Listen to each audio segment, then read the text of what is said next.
When you have committed adultery, or you have consumed alcohol, or you have gambled, or you have, for example, done something, say for example, you missed your prayer, you seek the forgiveness of Allah. Allah will forgive you always. He will always forgive you regarding those things that are sins between you and Him.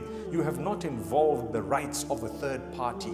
The minute you've involved the rights of another human being, you are playing with dangerous territory, because that human being needs to forgive you first before Allah forgives you. So those sins are even worse. May Allah subhanahu wa ta'ala grant us forgiveness. If a person engaged in shirk, which is association of partnership with Allah, as bad as it is, if they were to turn to Allah before death and they were to read their shahada, or they were to repent, they would be forgiven by Allah. That's in the Quran. Allah says that clearly, that He will forgive all sins, subhanallah, unless a person dies in the condition of shirk. That is dangerous territory. But what else is dangerous territory? When you have wronged a fellow human being, they may never forgive you. Not everyone is forgiving. And sometimes we make life so difficult for others that we drive them to suicidal thoughts, and we think we're going to get away with it. You think you're pious when you've driven someone to suicidal thoughts?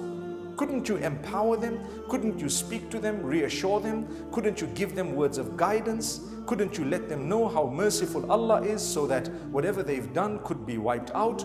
Couldn't you give them a few words of comfort to tell them that whatever bad or whatever difficulty and hardship they're going through, Allah will make it easy for them? Good days are definitely going to come.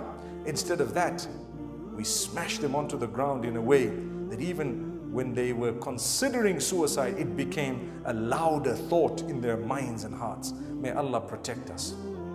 I would never like to be a person whom, because of their speech or actions or deeds, another person felt they didn't want to live anymore. That's not good enough.